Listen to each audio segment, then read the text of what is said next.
আসসালামু আলাইকুম, আমি শাওন ইসলাম। আপনাদেরকে স্বাগতম শাওন ইসলাম ইউটিউব চ্যানেলে। তো আজকে বিকেলে বাসা থেকে বের হয়ে চলে আসলাম একটি সুন্দর জায়গায়। তো মূলত আজকে বের হওয়ার উদ্দেশ্য ছিল বেতুয়া। তো বেতুয়াতে যাওয়ার পথে এই জায়গাটা পড়ে, তাই ভাবলাম আপনাদের সাথে শেয়ার করি। তো এখন চলে যাব বেতুয়ায়। তার আগে আপনাদেরকে দেখাবো এখানকার কিছু এরিয়াল ভিউ। তো দেখতেই পাচ্ছেন এই জায়গার পরিবেশ।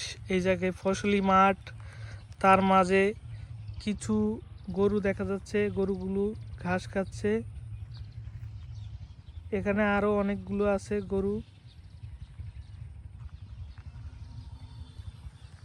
তো আজকে ভিডিওটা আমি শর্ট করতেছি ঈদের দ্বিতীয় দিন। আপনারা দেখতে পাচ্ছেন আমার ক্যামেরায়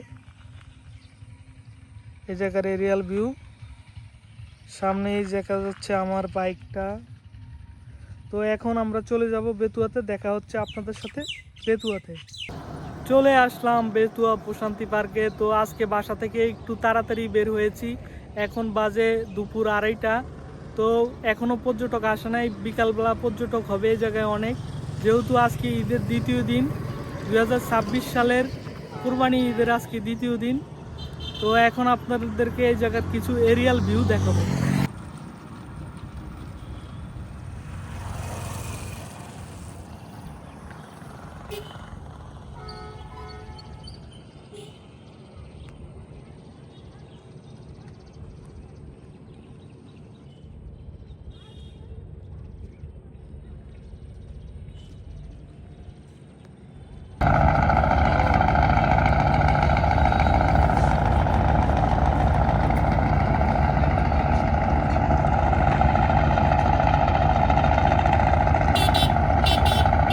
চলে আসলাম বেতুয়া প্রশান্তি পার্কে। তো এই জায়গায় দেখতেই পাচ্ছেন আমাদের এলাকার লোকাল পর্যটক।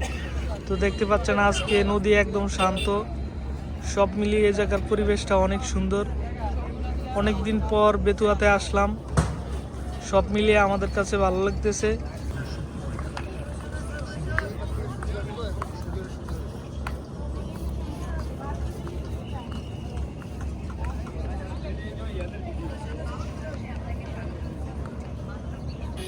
চলে আসলাম বেতুয়ার আরও একটি নতুন ভিউ পয়েন্টে। আপনারা দেখতেই পাচ্ছেন আমার পিছনে বেড়িবাঁধের কাজ চলছে। চরপেশন থেকে ভোলা টু এই বেরিটা হবে, সাথে রাস্তা হবে। ভোলা থেকে যারা ঘুরতে আসবেন এই জায়গায় তাদের জন্য আরও সুন্দর হবে। তো আমার পিছনেই দেখতে পাচ্ছেন চরপেশন লঞ্চ টার্মিনাল। যারা ঢাকা থেকে ঘুরতে আসবেন তারা সরাসরি বেতুয়ার লঞ্চে করে এই জায়গায় ঘুরতে পারবেন। তো আপনাদেরকে দেখাবো কিছু এরিয়াল ভিউ।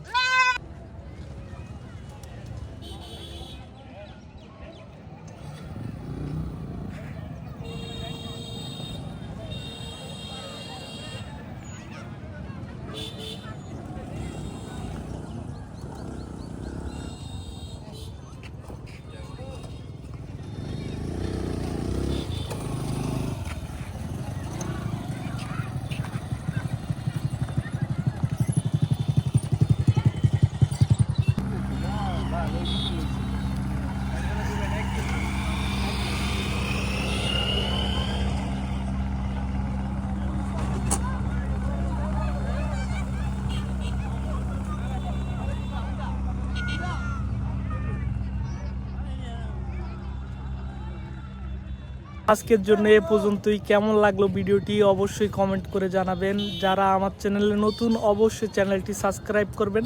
তো দেখা হবে নতুন কোনো ভিডিওতে। ততক্ষণ পর্যন্ত সবাই ভালো থাকুন, সুস্থ থাকুন। খোদা হাফেজ।